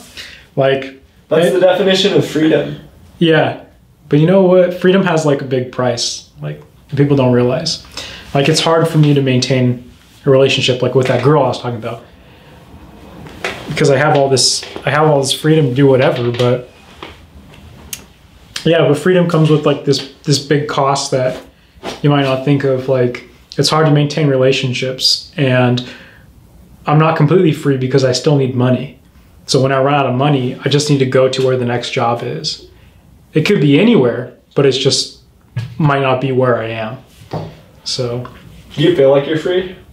Yeah, I do. You do? Yeah, for sure. You don't feel tied to anything? No, I felt kind of tied down here for a little bit when I was working. And I felt like I was trying to tie myself down, but eventually I was like, nah, fuck it. I just need to get back out there. Like, I'm not ready to stop traveling right now. So, I don't know. Just keep going out there. Yeah. No, that's dude, that's fucking sick, bro. Yeah. Not everybody can do that. For sure. Like, that's, yeah. Yeah, I'm very lucky. And perhaps a little bit crazy. Yeah? Yeah. Do you feel like you're crazy? A little bit, yeah. Really? Yeah. Because if I stayed here, like, in a year, I can be making $20 an hour. Like, you know, I can be making $20 an hour. I can probably find a girl, like, I can settle down and like chill out on the coast, which is fucking awesome. I love it here. But at the same time, like, if I do that, if I pursue that, at what point am I going to feel trapped? Like, I might feel trapped because of my job, because I'm too high level. Or I might feel trapped because of my girlfriend because she doesn't want me to leave. Or I might feel trapped because I have a lease. But right now, I don't have a lease. I don't have a long-term girlfriend. Like, I don't have a job tying me down. Like, I got my car. I'm good to go. Like, fuck it. Why not go? Yeah. I'm still healthy. I'm still young. I'm not going to have that forever. Yeah. So I got to like take advantage of that shit right now. So, yeah. That's like what everyone should be doing, but we're not. Well, the grass is always greener on the other side, you know? Like I can go out and travel and do these things, but for you're right here with your friends that you live with. Like, these are your bros. I don't know your exact relationship, but I'm sure you can, if you say, hey, can you take me to pick up my car?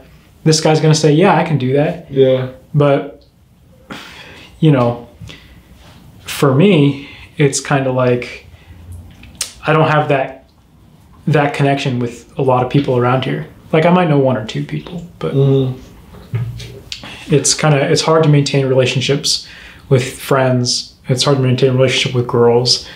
It's when you're traveling all the time. Yeah, I'm traveling all the time. Damn. So in a way, you kind of want to get locked down a little bit. Or yeah, like for sure. Stability for like you're gonna work a job for like 2 years and you're gonna live in the same house for like 2 years. Yeah, that thought kind of scares me, but yeah. Oh, it scares you? Yeah, a little bit.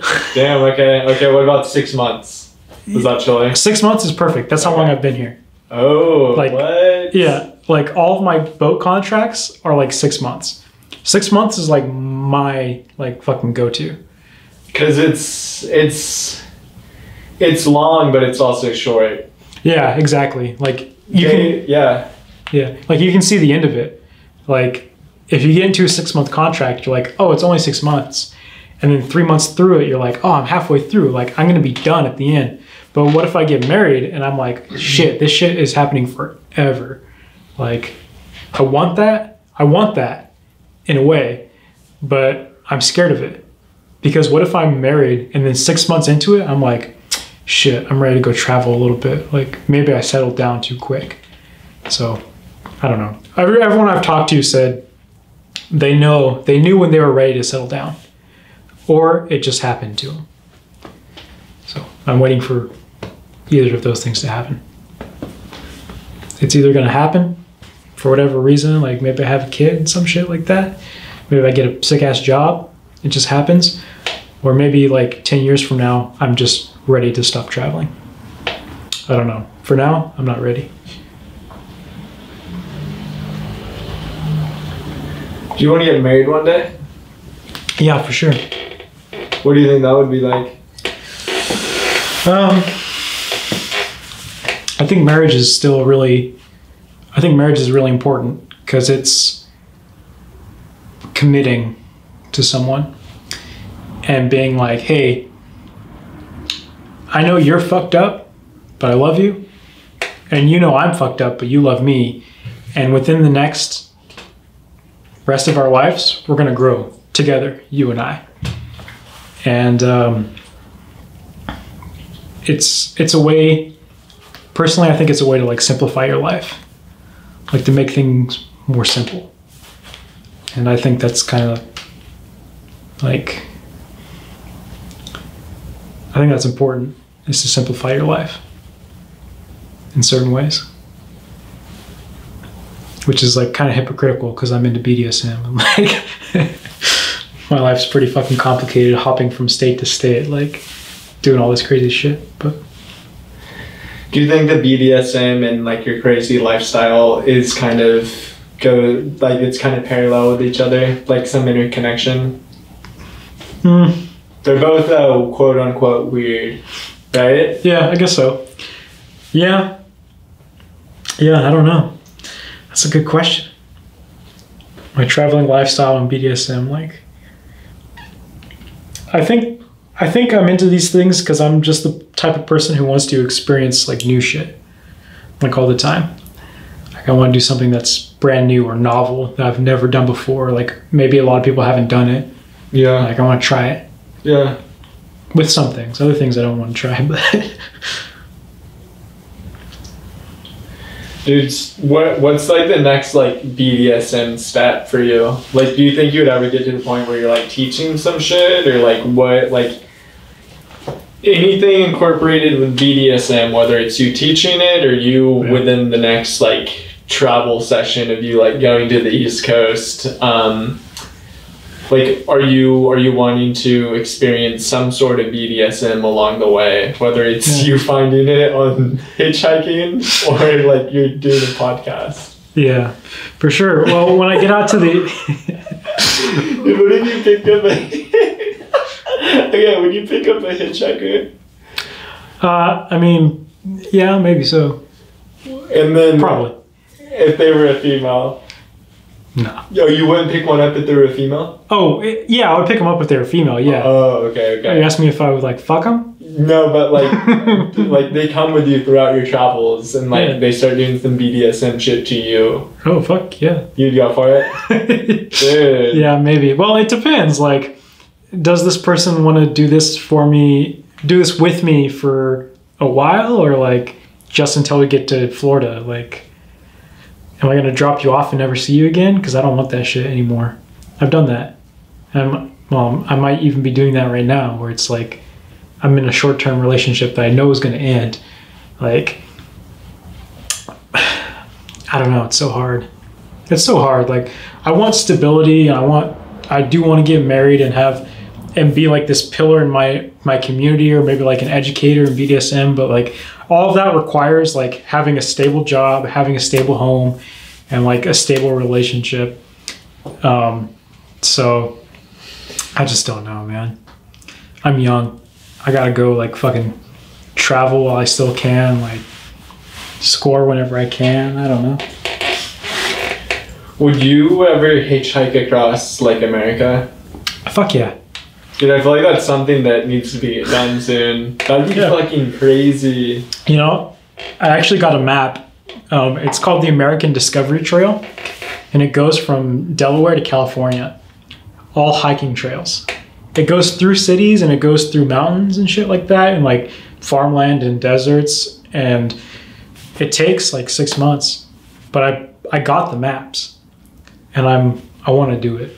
I want to do it so bad. And it takes you through like food.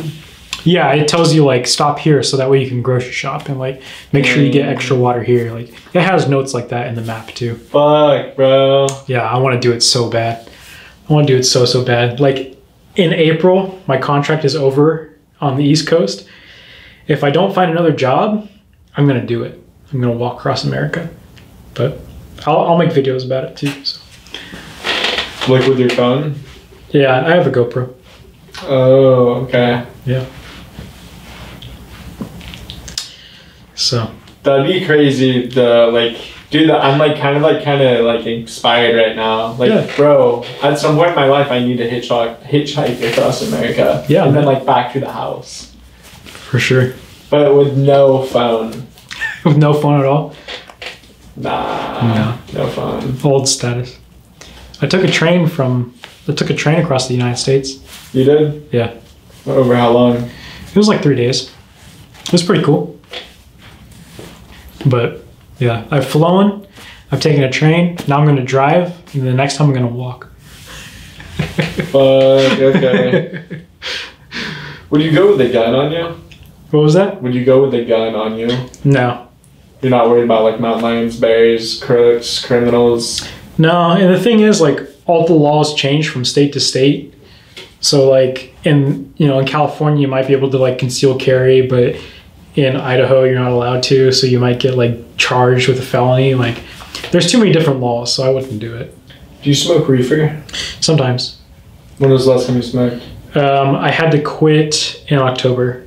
Ooh. Because... You're smoking a lot up till October? Yeah. Every day? Once a week? Once a week. But because I work on boats and it's regulated by the Coast Guard, I have to do drug tests every time I get hired, and then randoms. And if I show up positive, I get all of my licenses taken away. So once you're working that job, you're never smoking again? No, never. For the time being? Like, up until, like, if I know I'm going to get a new job, like, say, like, I've just been chilling this summer and just smoke whatever on the weekend, I don't give a shit. But I know I'm going to get hired in, like, you know, whatever. I'll stop smoking like 2 months in advance. So. Dang. Okay, so weed's kind of like Asian like delicacy. Yeah, I guess so. Yeah. Like something you do on very like occasions, and you might not do it again for a super long time. Yeah. Not every day, frequently, fucking blazing. Yeah, no, it's one of those things where like if I'm not gonna be working for a while, like yeah, then I'll smoke. I like reefer, like it's chill. But if I want to get a job, I want to have my licensing, like I can't do it. So I stop when I'm about to be hired, or if I'm working, I don't do it at all. What would your parents say if they saw this podcast? That's a good question. I don't know. If they figured out it's me, which is not hard because my voice is like super recognizable, but they probably wouldn't care. Like they probably wouldn't care. Just the big thing is it's not their business. Okay. Like they don't need to know what my sex life is. Like yeah. They don't need to know that. Would they be like, son? Or would they be like, what up, fool? I don't know. Maybe a mix of the both. I know my mom would give me a big old lecture about you need to be careful. Like you can't go around saying that stuff. Like you always got to wear a condom. I'm like, yeah, mom, I know. Like shit. Is it, dude? It's funny you bring that up because I always love talking about this, bro. Because this is probably like the biggest thing for me. But like your mom hypothetically is like you shouldn't be saying that stuff like on the open air. Yeah. Why do you think that is? Like why shouldn't you? I think you should be saying this on open air, but most people would disagree and say you should not be saying this on open air. And the real question is why.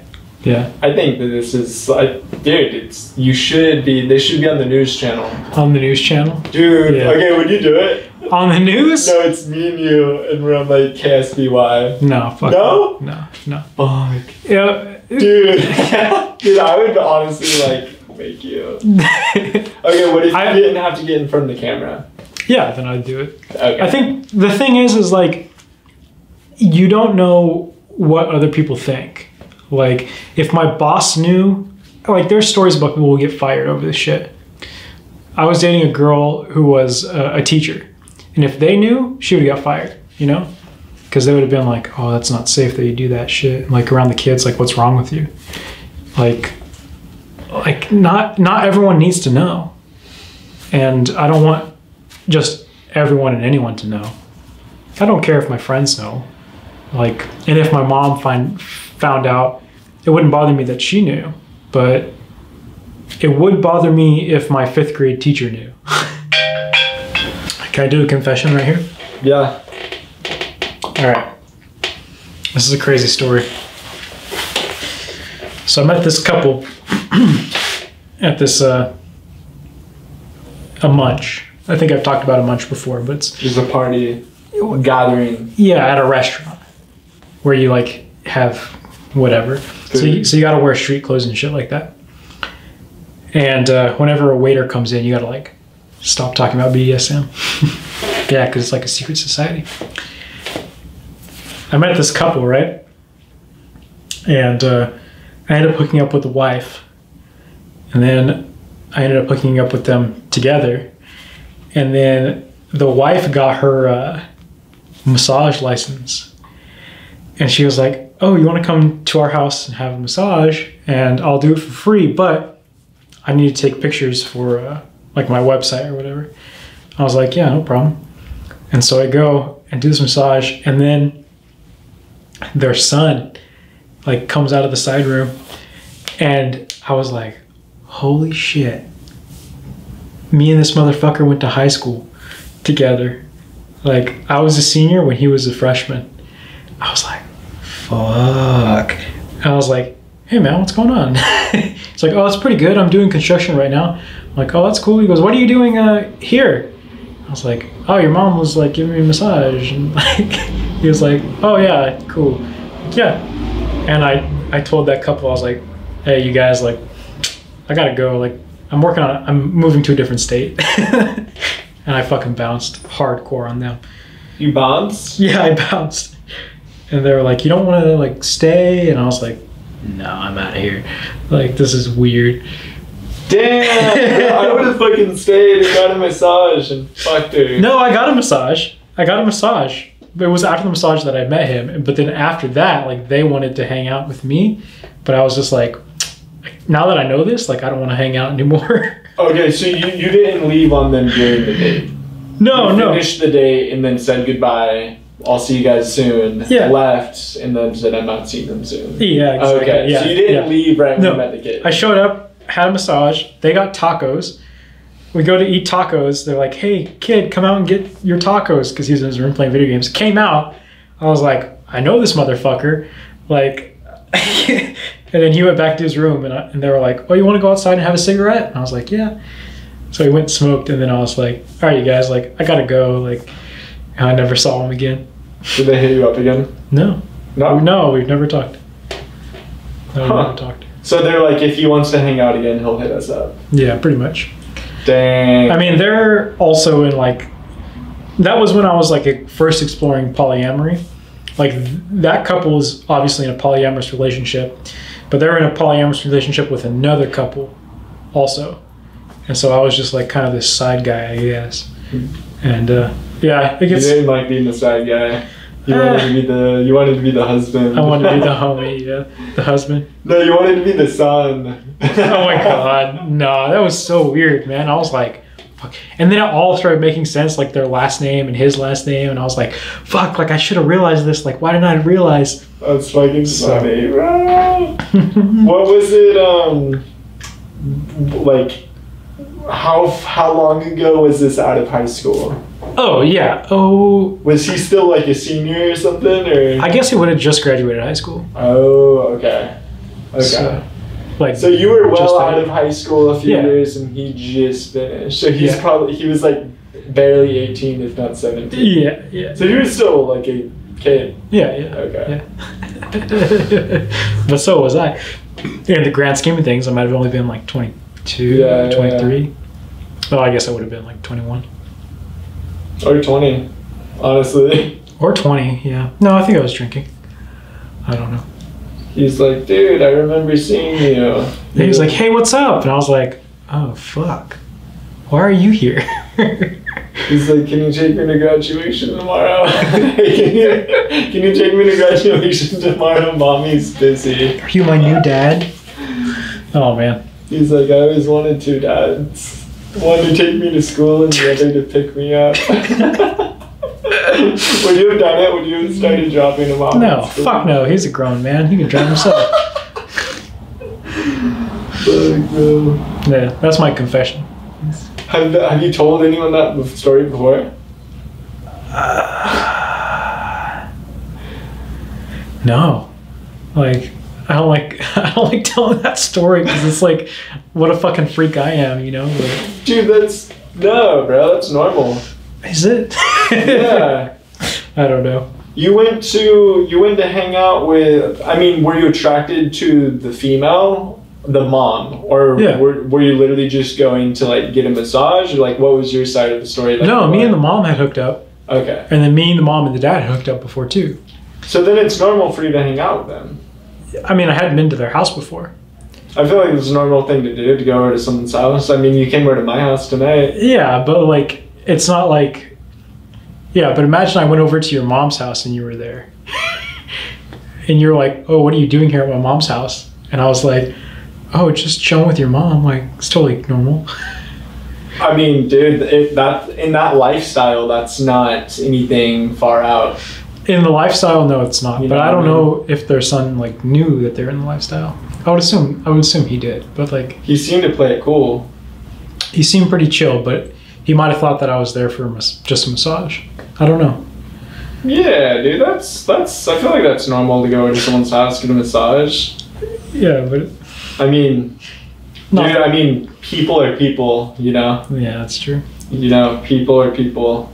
You go over there and you fucking, you know, you probably met it, like, were they chill? Yeah, they're awesome. Dude, then there you go, bro. It was all worth it. Yeah, they were great. I like them a lot. I should probably hit them up. No, dude, that's a funny, actually, fucking story.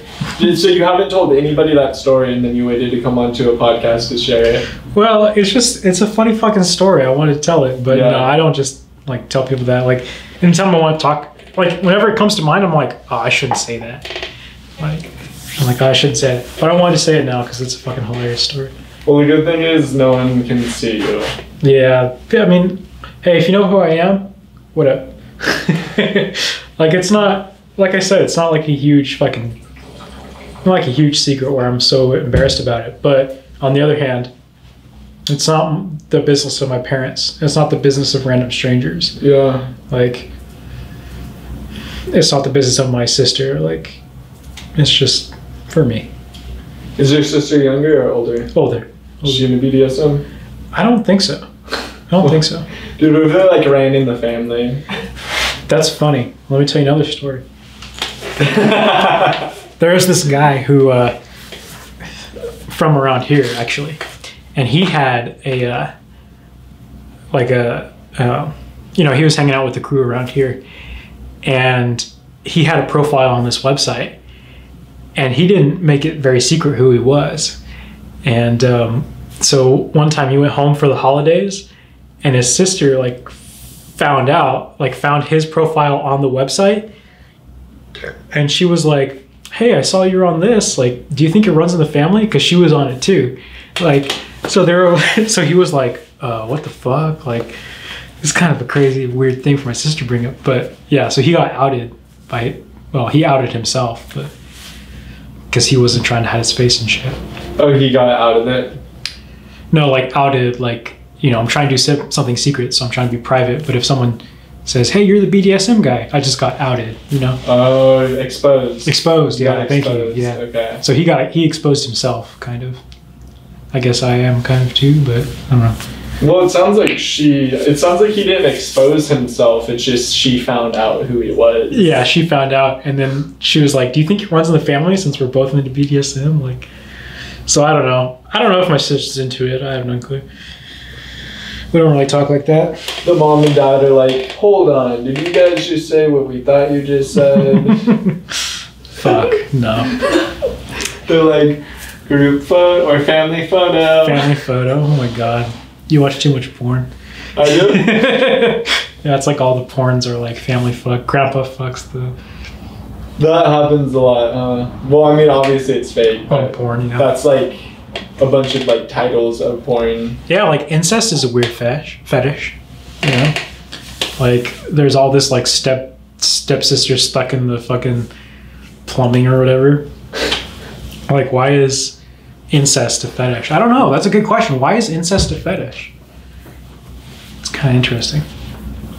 I don't know. It's stuff like that's stuff like I want to figure out. Like, why do you like that thing? Like, there's this one guy who was an educator, like an expert on some kink topics, and like one of it was balloons. I was like, balloons? Like, why balloons? Like, to me, I'm not into it at all. Like, but what makes balloons so interesting? And he's just like, the texture of it, like the texture of the balloon, just the way that it pops. And I'm kind of like, dude, I don't understand. Like, I can't understand the way you feel about balloons, but like, that's kind of cool that you're into that. Like, that's weird. I like it.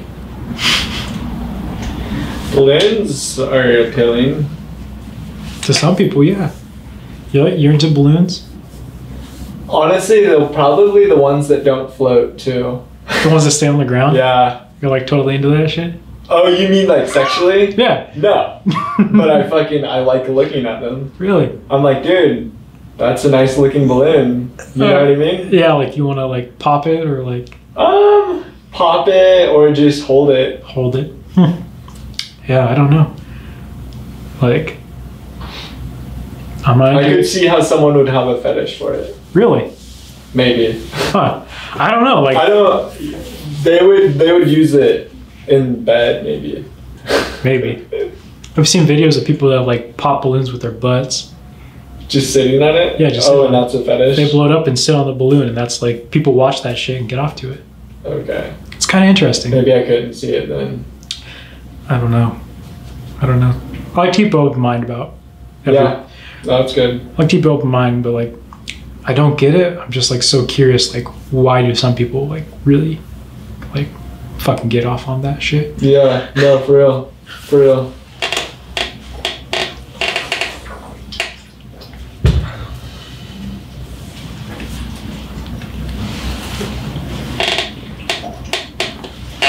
Did this podcast, like, did it go as expected? What were you expecting coming on here? Yeah, no, we didn't talk about as much BDSM as I thought. Did we talk about a fair amount? Yeah, we talked about it for a fair amount, but I also talked about like the last relationship I was in and then my traveling lifestyle, which I wasn't expecting, but really? But I appreciate that a lot. Like, dude, hell yeah, bro. Yeah, I appreciate that a lot. I like talking about my travels and shit like that, and being homeless in Boston and crazy shit. What was it like being homeless in Boston? It's not good, man. This guy came up to me and he was like, "You know what I hate about you? Goddamn immigrants coming to my country." And I was like, "Whoa, what the hell are you talking about? Like, I'm from California. Like, calm down." It was crazy. He was a tweaker. California. Was he like sober tweaker or tweaker? Tweaker. Damn. Yeah, I thought he was gonna throw his hands. Like, he was like fucking ready. I was like, whoa. Were you sleeping like on the sidewalk and shit? No, but I had my backpack on with like my sleeping bag and everything. So I guess he thought I was like homeless, or I mean I was homeless, but it ended up being all right. It was crazy though. It was cold too. Yeah, where were you sleeping? The first night I slept in the airport, and the second night the YMCA had like a hotel on the top. Not a hotel, but like a hostel kind of. So I stayed in a room. It was a private room. And then pay for it? Yeah. And then the third night, just by random happenstance, a girl that I had met on the Great Lakes was living in Boston. And we got in contact, and she was like, "Dude, like, you can come stay at my place. Like, it's totally fine." Like, so I went and stayed with her and her parents on the third night. And then I got back on the plane and went back to the boat on the Great Lakes. But so I didn't do any street sleeping that time, which was good. But have you ever slept on the street? No, the closest I've got is like sleeping in an airport, or like I didn't really sleep overnight in a bus terminal, but yeah. You're allowed to go sleep in the airport? Yeah. Where at? Like, I mean, I don't know. What if you're not flying? They still let you in? I mean, yeah. Like, if you go to like where the baggage claim area is, you can usually like chill out there. Just in the corner. Just sit on the corner. I've slept in the Boston airport, like I said, and then I slept in the Philadelphia airport, and another one too. I can't remember where it was. You just have to look like you're flying. Yeah, just have your bag with you, like you're flying, and it's pretty chill. You're like, "Sir, have you missed your flight yet?" It's like, no. Well, I mean, as long as you're not there for like more than one day, like it's totally fine. So you just bounce around? Yeah. I mean, I've never been homeless for like a long time. I've just like, sometimes I don't want to pay for a hotel or like I don't have the money for it. So I'll just like crash in an airport. Airports suck though. I think I'd rather like find a quiet like place, but it's all right. It's probably fucking freezing cold. Depending, yeah. What were you, what do you do for fucking food? I've never been in a place, I have dumpster dived before, but I've never been in a situation where I had to go like super hungry for more than like, I don't know. I usually have money. I guess that's what I'm trying to say. It's like I usually have money. I'm not like a fucking homeless hobo all the time. Like, I've slept in my car, I've slept in airports, and I've slept on trains, like, but I've dumpster dived like Aldi. Shout out to Aldi is like the best because they throw out like boxes of food that's still good. They don't like cut it up or anything. They just throw out the boxes.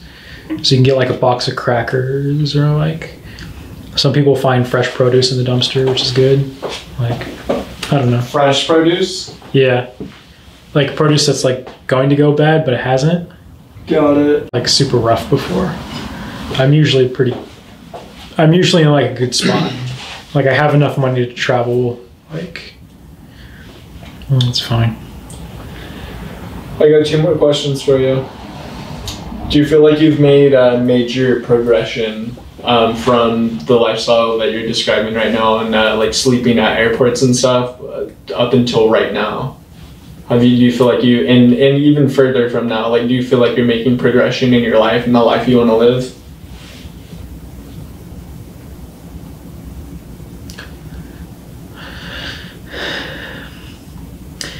I want to make it very clear that I've never been homeless or sleeping in airports when it wasn't a choice. Like for me, doing that just a few times has always been a choice for me. Like, I had a choice between sleeping in my car and asking my mom for money. Yeah. And if I would have asked her, she would have said yes, you know? Yeah. So, I mean, for me, I've never been in a very dangerous situation. I may have been in like sketchy situations, but I've never been in a place where I was truly like afraid. So from being homeless in Boston, which was only for 3 days, to now, I've not changed. Like everything's the same. I mean, right now I have more money because I've been working construction. But I mean, my life's not, right now it's just boring. Your life right now? Well, not right now, but my life in construction is boring. Okay. So I'm getting back on the road, getting out there, like doing dangerous things. I'm driving across the country, and I will be sleeping out of my car because it's just so much more affordable. Yeah. So I wouldn't say that I've progressed. Just because I was never that low, you know? Okay. Just rough sleeping sometimes, which is okay.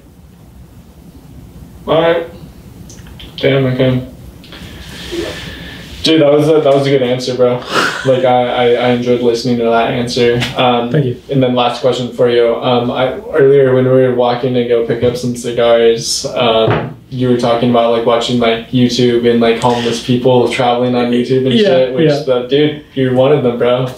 That's what you need to do, bro. Dude, bro, start doing some videos of you traveling and like sleeping in the airports and shit. I will fucking watch this shit. Yeah, for sure. Hey, let me give a couple. Is it okay if I do a shout out real quick? Yeah. All right. Shout out to Hobo Stove on YouTube. RIP. He passed away like 2017. He got hit by a train. Hobo Shoestring. Fucking badass motherfucker. He's been traveling the rails for like 30 years. He's a cool guy, man. A veteran. Homeless veteran. Well, I shouldn't say homeless. Like he's just a hobo. He travels around the trains. Like, and you better watch out because I'm hopping those trains one day. So yeah, I got a couple, I have some videos I should put up on YouTube and I'll let you know when I do about my time traveling around Massachusetts and Boston and stuff like that. And I just haven't done the editing because it takes too long. Dude, you really don't care about money. Life is not about money for you. No, it's not, man. Like I said it before, like if life was about money, I'd be working on a container ship, or I'd try to become a doctor, or, you know, I'd be a prostitute, like, I don't know, or sell drugs. But it's not about that. Like, it's about, for me, experiencing new things, doing something novel, like putting yourself out there, being uncomfortable for a little bit is like really important. Damn, dude, it's like shitty because that what you just said is so inspiring. But for me myself, I'm just like all I can think about is wanting to make money and work, which that sounds horrible. No, man. Like that, there's nothing wrong with that. Like, it's, you know what you said at the beginning of the podcast, which I didn't think about, but it's crazy, is like all these different realities that exist in the world. Like my reality, your reality. Like, do you see the same colors I see? Like, there's no way to describe it. Because if you said this is purple and I said this is purple, then like, how do I really know this is purple? Like, I don't know. So the importance of life for you say one thing, and I say, you know, life is important because of this. And I say, yeah, life is important because of this. Why is it not? Well, why does it matter? It's purple. It's important. It's important to you. That's important to you. This is important to me. Like, it's just different. It's not wrong. I don't know. All right, guys, you guys heard it from the mysterious guest number one. Mysterious guest number one. Mysterious guest number one. And I feel like there's going to be a few more mysterious guests by the end of all of this. So, dude, you're the first mysterious guest, guys. Yeah, Thanks great for watching. Have a good day. Yeah. Good shit, man. Good fucking shit. Oh, man. That was fun, dude.